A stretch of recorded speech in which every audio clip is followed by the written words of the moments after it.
Everyone. See all your smiling faces. This is great. Good to see everybody. I don't think I see any visitors. Okay, good. I'm gonna point you out and have you stand up and wave. Yeah. Good morning. Okay, so today we are going to finish up chapter 23 and start into chapter 24. So there's no guarantee that we're going to get all of that, but we also have Wednesday to finish up chapter 24. So chapter 24 is a common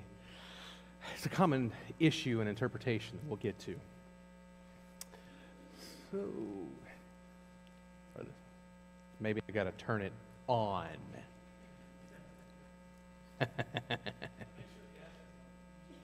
Make sure gas is in it. Yeah, there we go. Is that it? Down is up. There we go. See, I had it right the first time. It hadn't connected yet. Okay. All right, so we're going to continue our study of the kingdom of heaven in the book of Matthew, in Matthew chapter 23. We're going to finish that up this morning. Have a different kind of view. I wanted to show you something that I saw in the text, present maybe a little bit of the woes differently than what we had started doing. It's the same idea that Adam was presenting, but I wanted to show a connection to some other passages as well. Before we do that, let's go to God in a word of prayer this morning.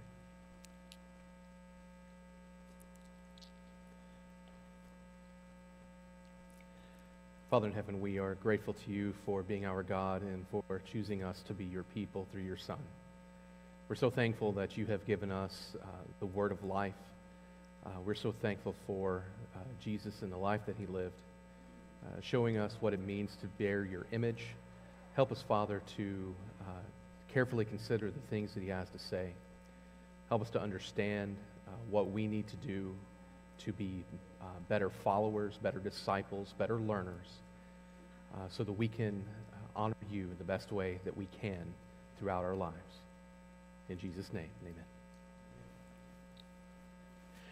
All right, so we're in Matthew 23, and we have a series of woes that are prescribed by Jesus upon the scribes and the Pharisees. So just contextualize where we are. Jesus said to the crowds and his disciples. So he had just had a conversation with the scribes and the Pharisees in chapter 22, and now he's turning from that while they are in their presence. Where is he, by the way, physically located? The temple. So he has been in the temple since Matthew 21. Okay, he's come in to Jerusalem.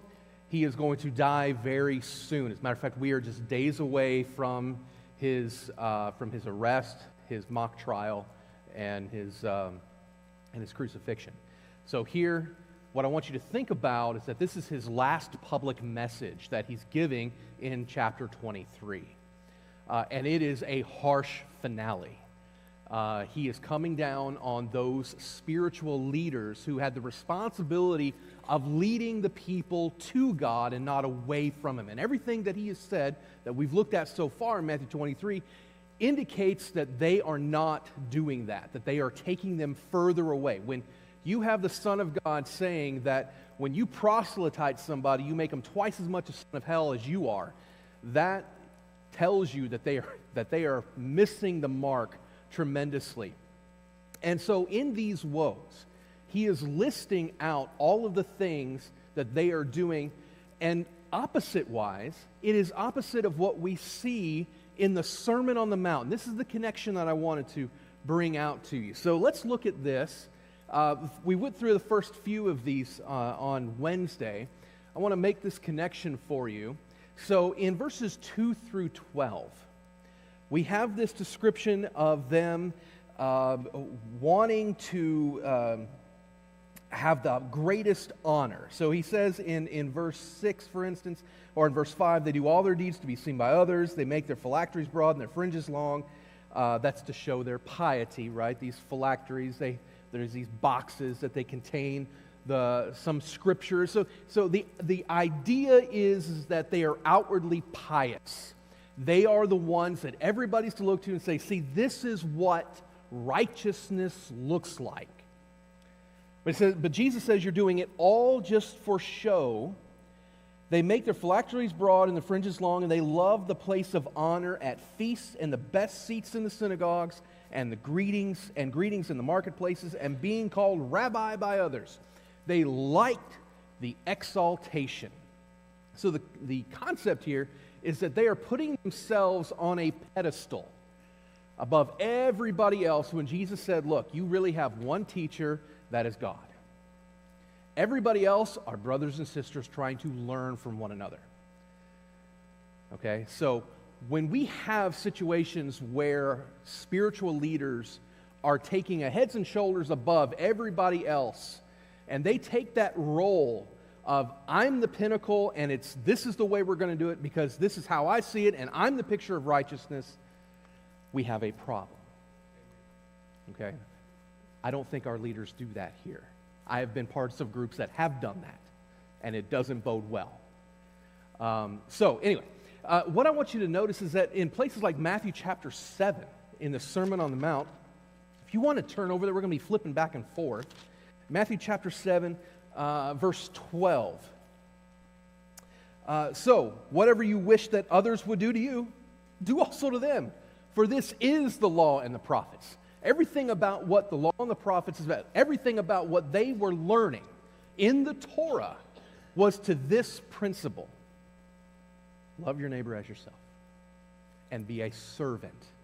You are not exalted above everybody else. You are a servant to everyone. So if you look at verses 13 through 15 in Matthew 23, woe to you scribes and Pharisees, hypocrites, for you shut the kingdom of heaven in people's faces. You neither go in yourselves or allow others to go in. Okay? And this is the comment about making someone proselytizing them, right? What he's telling them here in a view is that they are really spiritually bankrupt. But then you have in Matthew chapter 7, verses 7 through 11, as they are the people that everybody goes to is, how do I get to God? How do I get to heaven? How do I enter the kingdom of heaven? Jesus said, you don't do that. In Matthew 7 through 11, it's that passage where Jesus says about your Father, you have a Father in heaven, ask, and it will be given. Seek, and you will find. Knock, and the door is going to be open. It's not hard. The way is not hard. So they are the opposite of the abundance of spirituality offered by God, not by the scribes and the Pharisees. Then you have in verses 16 through 22 where they're really picking out what they like the most. They dismiss other laws that they are not practicing. They will put them on a lower scale. And so it's really about finding loopholes to not honor what they say. They swear by the temple and it's nothing. They swear by the gold in the temple. Now you're talking. Idea of saying something to somebody and say, well, I could not fulfill what I say because my fingers were crossed behind my back. That's the kind of idea that was being presented. But then Jesus says that you're going to be principled people in Matthew chapter 5. The principle is that what you say, you're going to keep. Yet let your yes be yes and your no be no. Whatever oath you make, you are going to be known to keep it. Did you want to say something? Okay, all right. No, right. Good, I'm glad you're agreeing. All right, and I think we focused I can't talk this morning, mainly on these three. I think we're going to pick up, we finished up on this one. So in verse 23, woe to you scribes and Pharisees, hypocrites, for you tithe mint and dill and cumin and have neglected the weightier matters of the law, justice, mercy, and faith. These you ought to have done without neglecting the others, you blind guides, straining out a gnat and swallowing a camel. Adam pointed out this straining out a gnat, filtering what you're drinking, and then a camel falls in, but you're still swallowing it. Okay, so this is the idea, again, of minimizing the laws that were important to them. I call it buffet religion. We see that in the world today. We're just going to pick a little bit of this, pick a little bit of that. You know what? I really don't agree with the book of James, so I'm just going to throw it out. Or I don't agree with what Peter said about baptism, or I don't agree with, something else. And you say, I'm not going to emphasize that. I'm not going to talk about that. We're not going to talk about, here's a big one. We're not going to talk about grace and mercy. We're going to be all law-based. Or the vice versa of that. We're going to be all grace, all mercy, and never talk about the commands of God and the judgment of God. That is absolutely inaccurate. It does not hold water to the weight of the gospel. So in Matthew chapter 5 and in verse 19, let me just bring this up. I can't remember exactly what that said. So 5:19, whoever relaxes one of the least of these commandments and teaches others to do the same will be called the least in the kingdom of heaven. But whoever does them and teaches them will be called great in the kingdom of heaven. In verse 20, for I tell you, unless your righteousness exceeds the scribes and the Pharisees, you will never enter the kingdom of heaven. And then we find in verses 25 through 26, woe to you, scribes and Pharisees, hypocrites! You clean the outside of the cup and plate. Inside you're full of greed and self-indulgence. You blind Pharisee, first clean the inside of the cup and plate, and so the outside may be clean also. The indulgence that are put, we see this, we often use this, I think, as a real picture of hypocrisy. By the way, what does the word hypocrite mean? Yeah, it's an actor, right? So you just think about this as an actor. So an actor, we understand this. They're playing a role that isn't who they are. So here you have people who are playing a role that isn't what they are. And so we don't want to be called this. We don't want to be called self-indulgent. We don't want somebody to say, well, you're completely different on the inside. Has anybody ever told you that? Well, you look the part, but I can tell that you're not really that. Anybody ever told you that? Good. Glad not seeing any hands up there. Okay. All right. But then Jesus said, I thought somebody said something. Jesus said in Matthew chapter 6 and verses 1 and 2,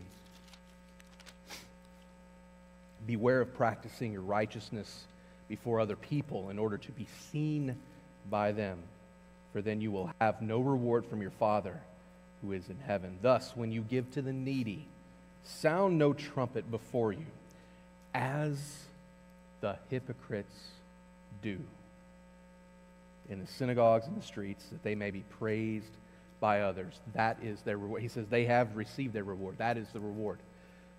Human praise, human exaltation. This Sermon on the Mount, not just to the disciples, he is accounting for exactly who the scribes and the Pharisees were. This sermon was very much about, don't be like the scribes and the Pharisees, for they are hypocrites. You're going to sacrifice yourself, not be indulgent upon yourself. And then verses 27 and 28. Woe to you, scribes and Pharisees, hypocrites, for you are like whitewashed tombs, which outwardly appear beautiful, but within are full of dead people's bones and all uncleanness. So you also outwardly appear righteous to others, but within you are full of hypocrisy and lawlessness. What happens in the law if you come into contact with a dead body? No, unclean, yes. And there's a whole process that you got to get done in order to be labeled clean, and that you can come once again before the presence of God. That is striking, where he's looking at them and says, you are nothing but unclean. There is no life in you. None. Jesus said in Matthew 5:13 through 14, that you are salt and light. Nothing grows without light. Don't be full of dead men's bones. Don't be unclean. You are to be salt and light. And then in verses 29 through 36, we're going to talk a little bit more about this in the worship hour. Woe to you, scribes and Pharisees, hypocrites! For you build the tombs of the prophets and decorate the monuments of the righteous, saying, if we had lived in the days of our fathers, we would not have taken part with them in shedding the blood of the prophets. Thus you witness against yourselves that you are sons of those who murdered the prophets. Fill up then the measure of your fathers. You serpents, you brood of vipers, how are you to escape being sentenced to hell? Therefore I send you prophets and wise men and scribes, some of whom you will kill and crucify, and some you will flog in your synagogues and persecute from town to town, so that on you may come all the righteous blood shed on earth, from the blood of righteous Abel to the blood of Zechariah, the son of Berechiah, whom you murdered between the sanctuary and the altar. Truly I say to you, all these things will come upon this generation. Wow. So tell me, what was Jesus saying about these actors, these spiritual actors? Your own words. It's going to be horrible. Why? What were they doing?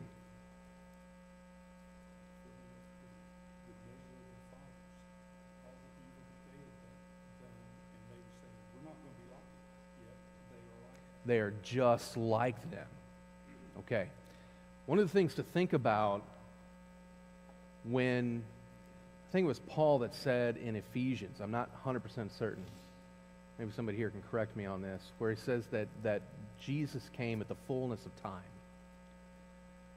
I think part of it is linked to this, where Jesus is dealing with sin now among his people, that they are filling up full measure, okay, to where Jesus is taking care of it.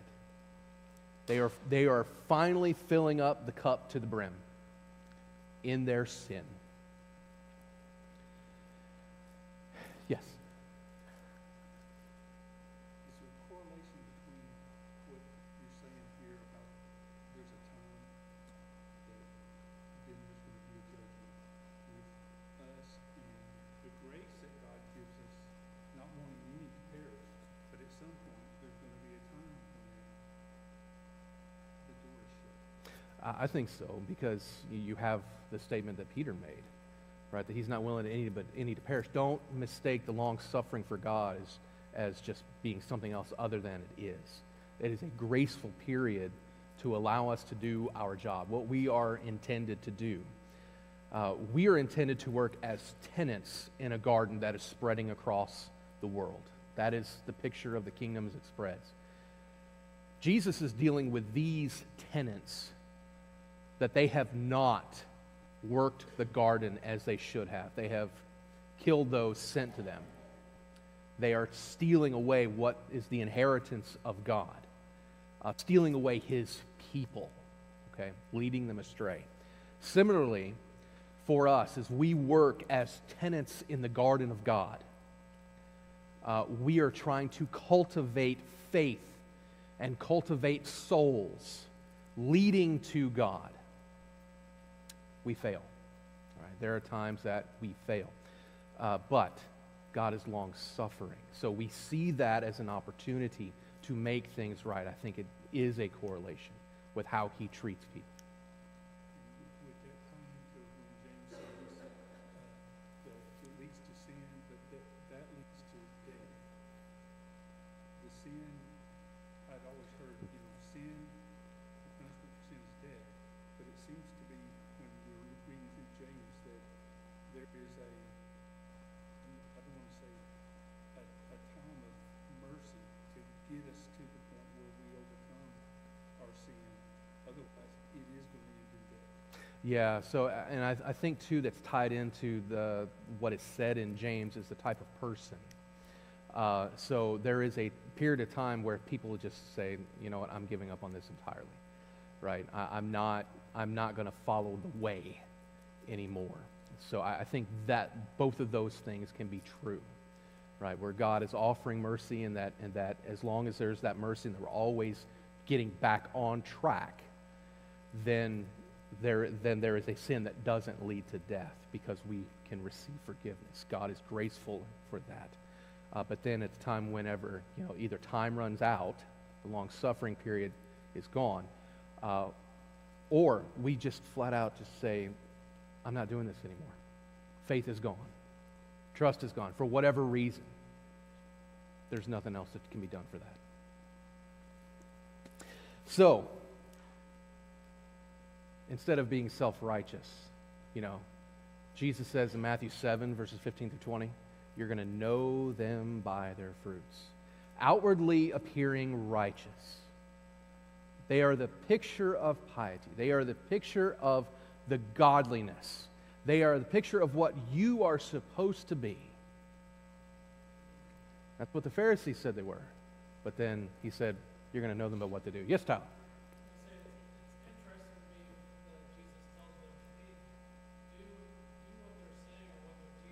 Yes. Yes.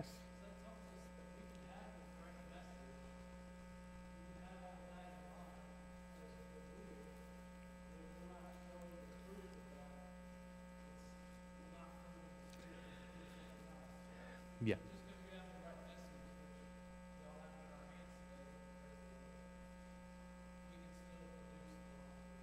Yeah, you're absolutely right. As a matter of fact, that's one of the notes that I had that come later. So I appreciate that you're seeing that. You're making that connection now. So if you look at verse 3, chapter 23, verse 3, Jesus said, even though they sit on Moses' seat and they like to do that, so do and observe whatever they tell you. What are they telling you? They're going to communicate the law. But don't look at them to see what that means. Don't look at their life and model your life after them, because they're not following exactly what they're telling you to do. And then in verse 23 of chapter 23, notice what he says here. We skimmed over this. In talking about the tithing, they go to these small things, but then things that really matter the most they're neglecting. He said, you ought to have done these small things, or you ought to have done this without neglecting anything else. The concept, if you want to impose on yourself, a tithe, he's saying, if you want to say that you're going to do tithing all the way down to your spices, then so do it. But don't forget about why you're doing that. What was the purpose of tithing?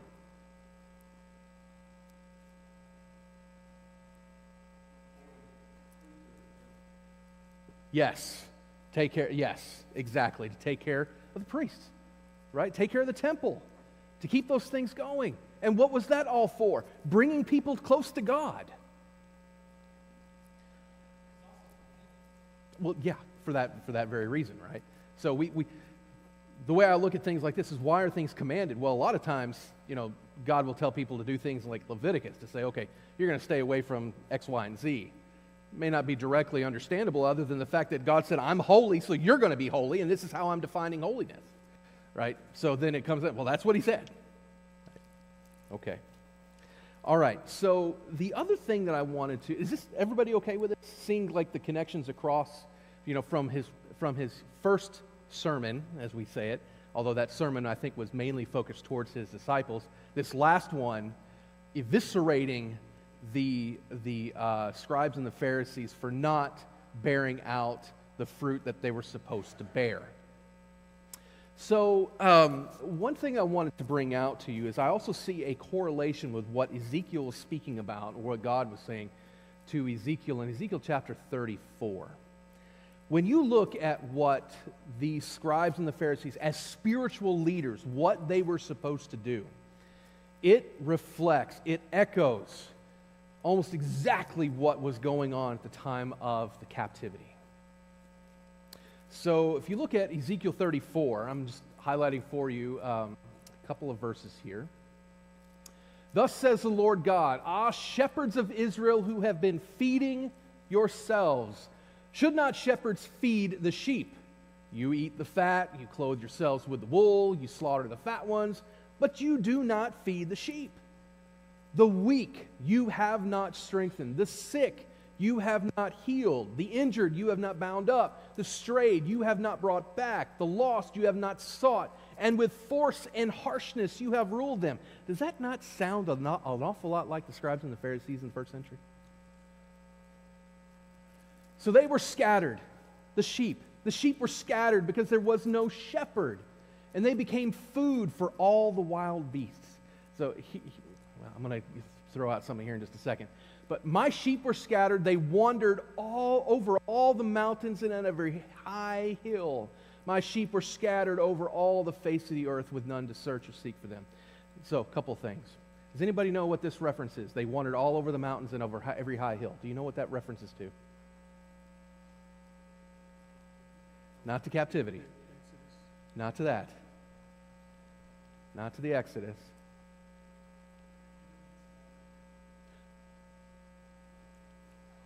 When you see phrases like this, all over the mountains and every high hill, there we go, idol worship. Idol worship. So you see this kind of phrase come up a lot in Ezekiel of what things were going on every high hill. Okay? So it is the idol worship. They are scattered. They have no direction. They are not being shepherded by the people. They are being led astray.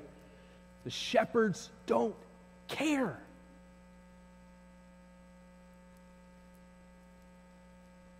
And so they become food for all the wild beasts. Now, fun, interesting thing, if you go back to Deuteronomy, this is one of the promises that God said he was going to do to bring judgment on those people. They were going to become food for wild beasts. You see that show up again in other places like Revelation, and maybe even there's some references here in Matthew later on.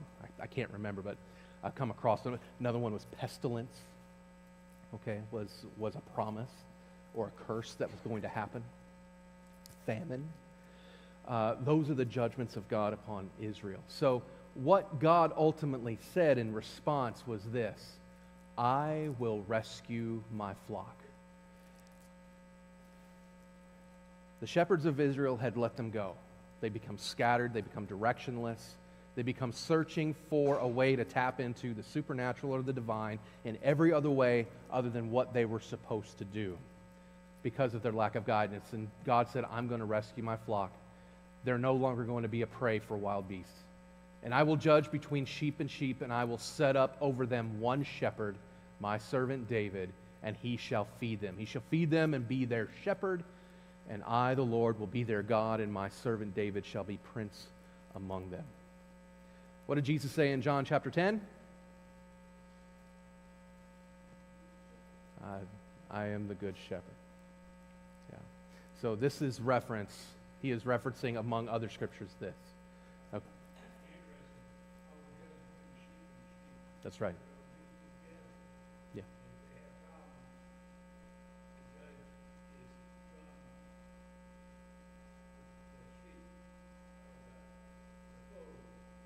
Right. That's exactly right. Right. So he's got from sheep to sheep. So he's talking about the flock. I will rescue my flock, and between sheep and sheep. So what were the scribes and Pharisees doing? Well, they were ascribing great things, harsh things on the sheep. And they were sheep themselves. So God was going to judge between one type of sheep and another. Yeah. Okay. Very good, Jim. I appreciate that. All right, God was going to rescue this issue. So, I'm not sure what I have next here. Well, let's look at this. So, God's view of spiritual leaders from all of these woes: one who teaches God's word, all of it. Remember, it's not that it wasn't what they were saying, it's what they were doing. One who serves others, one who decides to reject sin, and one who leads by example. That is This is the fundamental basis of how we identify who our eldership, who our shepherds are in this church, right? Are they doing this? Okay. The idea of obeying your leaders. Okay. In the scriptures, the word that's used there, the Greek word that's used there, is that you are convinced to follow their pattern of life. It's not the idea of you're obeying, right? They tell you, and like a child, they're going to put their thumb down. That's not the idea. The idea is they show you by their way of life, and you are convinced to follow them. That's what the word means. Leading by example. That is not what they were doing. Looking the part is not enough. So when we think about what hypocrisy means, in the simplest terms, you become satisfied with wherever you are. You don't look to improve. You don't look to push. You don't look to support others. You're just comfortable with where you are.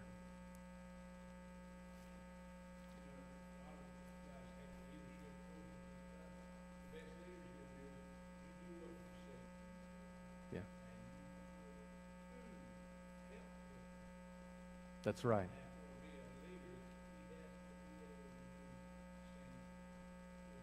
You know, well, and that's absolutely right. I mean, you go to war with people who are willing to go to war.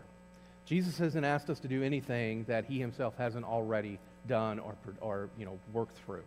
So if you look at, I like the way you said something here. In verse 4 of chapter 23, they tie up heavy burdens hard to bear and lay on people's shoulders, but they themselves are not willing to move them with their finger. I'm glad you said this because it reminds me to this other rendering out of this Jewish Bible that I use a lot. They render it this way. They tie heavy loads onto people's shoulders, but they won't lift a finger to help carry them. Right? So what is our role? Just in general, as brothers and sisters, we are to help carry, help share the burden of everybody's load. We find that in Galatians. That's what Paul said to do. Do that. So don't be like one says, okay, well, you have to do this, and you're not going to be willing there to help them for that. It could be something that they are struggling with. Getting to services, maybe that's an issue. What can you do to help them with that? Call them. Call them not just on Sunday, but call them on Saturday. Sit down with breakfast with them and encourage them to get there. Go by and pick them up.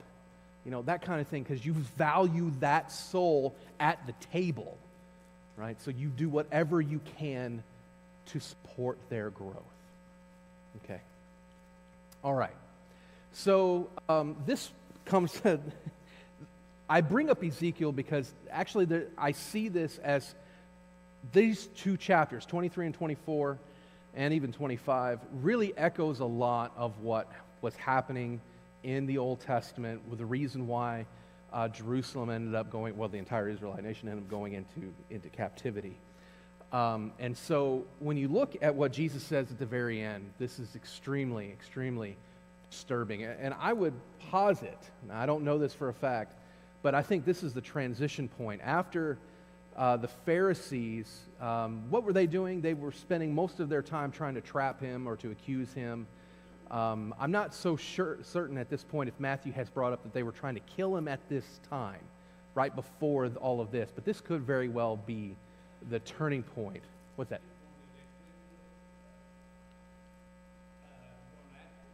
Yes.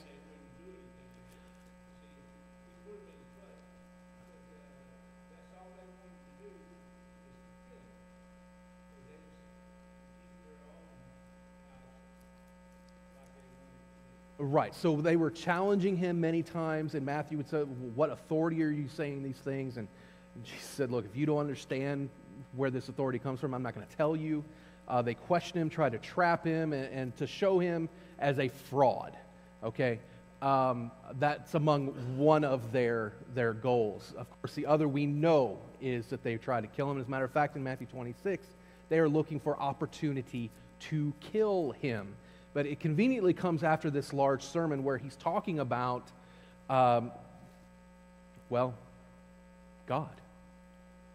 and his absence. Okay, so after pronouncing all of those woes, the sadness of the spiritual state of the leaders, O Jerusalem, Jerusalem, the city that kills the prophets and stones those who are sent to it. How often would I have gathered your children together as a hen gathers her brood under her wings, and you were not willing. See, your house is left to you desolate, for I tell you, you will not see me again until you say, blessed is he who comes in the name of the Lord. This is the entry point into Matthew 24. Okay? So, when we get here, I want you to notice something that he says. He says, your house. So where was he standing? He's in the temple, okay? And we know that Jesus has come in, cleansed the temple. He says, my Father's house is a house of prayer. It's a house of devotion. But you've created it. You are making it a den of thieves. Okay, so they've changed it to something else other than its original intent. Here, Jesus said, your house. This is not my Father's house. He says it's left desolate. What does desolate mean? Empty.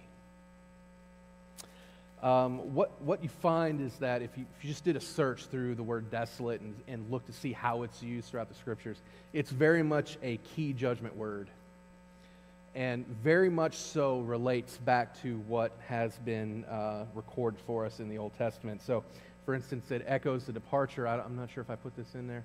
Did I put this in here? No. Okay. Ezekiel chapter 10, where in what Ezekiel sees is the glory of God, the essence of God, leaving the temple. Now, what does that mean? God is not here. This temple is empty. What does that mean for the Jewish nation? Okay, so he can't be there among them. And so relationship has been severed.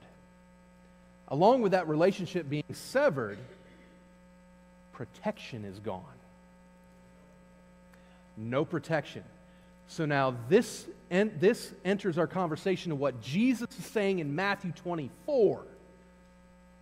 Okay, so let's keep going here then, since what do we got? We got 10 minutes. All right. Matthew 24.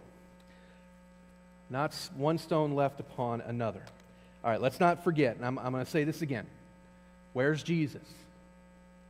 In the temple. Look at what 24 says, verse 1. Jesus left the temple and was going away when his disciples came to point out to him the buildings of the temple. Now, if you just started reading here, you'd be like, oh, look, they're in Jerusalem, and it's pointing out, oh, in this fantastic. I mean, the temple, that was the second temple period, that temple was immaculate. It was amazing. What's that? It's glorious. Now, it paled in comparison probably to Solomon's first temple, right? The opulence that it had. But still, it was amazing. It was a sight to see. And if you were a pagan, you come here, oh, God had to live here. Okay? So, but he answered them, you see all of these, do you not? Now, what's he looking at? He's looking at all the temple buildings. Everything that's about it. Everything that's the construction of the temple.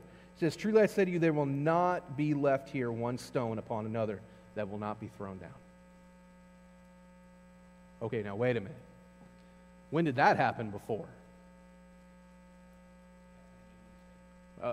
But when did it happen before? Babylon. Okay. All right. So now their wheels are churning in their heads. Oh boy. Okay, so a lot of things are probably going on in their head. Now, what do you want to know what would you want to know? Yeah, when's it going to happen? Okay, when's it going to happen? And what observations can we make to be prepared? Okay. All right, so this chapter is perhaps one of the most misunderstood and misapplied. If you want to write down the companion passages are in Mark 13 and Luke 21. We're not going to get to the details. We can't get to the details, so you're going to have to wait on what the abomination of desolation is until Wednesday. So if you want to know, come here on Wednesday. All right. Yes, I've got it. So, but I think those companion passages will help you in your understanding. And keeping in mind the context of the passage is extremely important. The biggest problem is the modern day interpretations of a foretelling that was exclusively for first century Jews becomes the problem. So you start saying, okay, well, how can we apply? So what do we have in Matthew 24? We have wars, we have earthquakes, we have famines. Yet, all of those, right? We have them all the time. Stuff's going right now on in the Middle East and in Russia and Ukraine. I mean, people are going to say, now, okay, this is it. How many other people have seen or read about doomsday sayers already? Like, yep, it's coming. Okay, this is the problem. And then one of the passages they go to is this. See, this is what happens. Well, it turns out it's also foundational to premillennialist doctrine that sells books. Okay? The Left Behind series is very much focused out of Matthew 24. Okay? So, what is Jesus saying here? I want you to think about it this way too. Jesus uses a lot of language that would remind the disciples of Israel's history. And in that, when he says it, he's using a lot of Old Testament language. I think one of the bigger problems that we have with Matthew 24 and interpreting it is we don't know the Old Testament well enough. You have to start thinking about, okay, well, what was said in Daniel? What was said in Zechariah? These places. If you don't know, then you're going to get confused, and it even gets worse for Revelation. So with this in mind, what I want to do in the last couple of minutes is really just give you an architecture of what Matthew 24 is, and we'll get into the details on Wednesday. Okay, so with this in mind, oh, wow, I forgot to skip through this. So, yeah, vocabulary, construction first, details later. Sorry, I didn't even need this slide in here. Okay. This is here to remind me of this. Okay, this is a little funny thing. Anybody ever had Ezekiel bread? Yes, yes. What do you think about it? It's delicious? I'm glad you think so. So I mean, it's encouraging, right? It's all organic. Yeah, that's right. I mean, it's certified non-GMO. This thing right here. So this thing non-GMO. If right here, if you squint, you can see this little thing NSF. So I put a little. I think they missed the C, which is an acronym for not safe for consumption. So, all right. Poking a little fun at Ezekiel bread. I'm fine with Ezekiel bread. It can be a little dry, but what's interesting about this, have you ever looked at the passage Ezekiel 4:9? You ever looked at what that says? So, Ezekiel, in Ezekiel chapter 4, verse 9, Ezekiel's acting out a lot of what Israel is going to encounter, what Jerusalem's going to encounter. Okay, he's a really weird guy, laying on his side for, 300 plus days and, acting like, moving his arm to say this is the siege of Jerusalem, and he's doing all of these different things. And over in Ezekiel chapter 4, verse 9, let's see if I can get there. I said, hey, did you ever get there? And I can't remember, but I don't know why I didn't put the passage up there. I put the most important one up there. I'm in Isaiah. That's not going to help. Okay. Ezekiel 4, verse 9. You'll take wheat and barley, beans, lentils, millet, and emmer, and put them in a single vessel and make your bread from them during the number of days that you lie on your side, 390 days, and you shall eat it. Okay, this is where they get the contents of what is Ezekiel bread. But if you continue to look at this, he says, number one, that you're going to eat this on certain times exactly at the same time. And you know what? I just kind of wonder, when they make this bread, if they make it exactly how God told Ezekiel to make it, which was cooked over human dung. And now Ezekiel's like, look, I have never done anything like that. He said, okay, use cow dung instead. So you're going to bake it over that. And then what this is supposed to symbolize is come later. I'm not sure exactly where this is in Ezekiel chapter 4, but it's in there. This is the quotation from God. Son of man, behold, I will break the supply of bread in Jerusalem. You're eating this. This is symbolic for what's going on in Jerusalem. Folks, this is the bread of attrition. That's what it is, the bread of attrition. So what's the point? The point is that you got to look at context. Okay, don't just take things at face value. Look at the context of the passage. It's extremely important. What the disciples are doing, okay, these are principles of how to look at what's going on in Matthew 24. And folks, I think this is principles for just any passage that you want to look at in interpreting what's being said. What's the immediate context? Well, Jesus said that the stones are going to be collapsed. Okay? And the disciples said, when are these things going to be? And what are the signs that are going to accompany it? Well, so that's the context by which this entire conversation about Matthew 24 comes to. The disciples respond to what Jesus has said about God leaving the temple. And the two questions that spark that response, when will these things be, and how we're going to know it? What are these things? From the context, what are these things? No stone left upon another. The destruction of the temple. Okay. So I want you to also notice that Jesus speaks of the signs first. So whenever you're looking at this and reading this, he starts commenting first on what they should be watching for. Okay? And then he talks about the when. And the when part is a very small passage compared to all the signs. Those signs are going to come in verses 4 through 31. Okay, and then the when is spoken of in verses 35 through 44.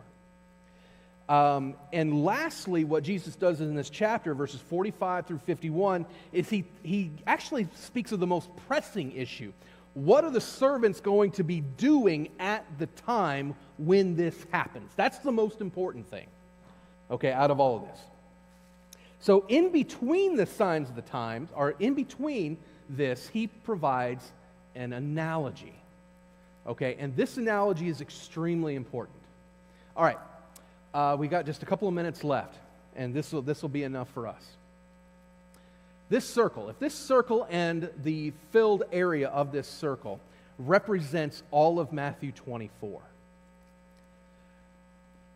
then what is in the middle is what Jesus says here. Everything that's related to not one stone left upon another. That's the contents. This white boundary is Matthew 24, 34. Look at Matthew 24 and verse 34.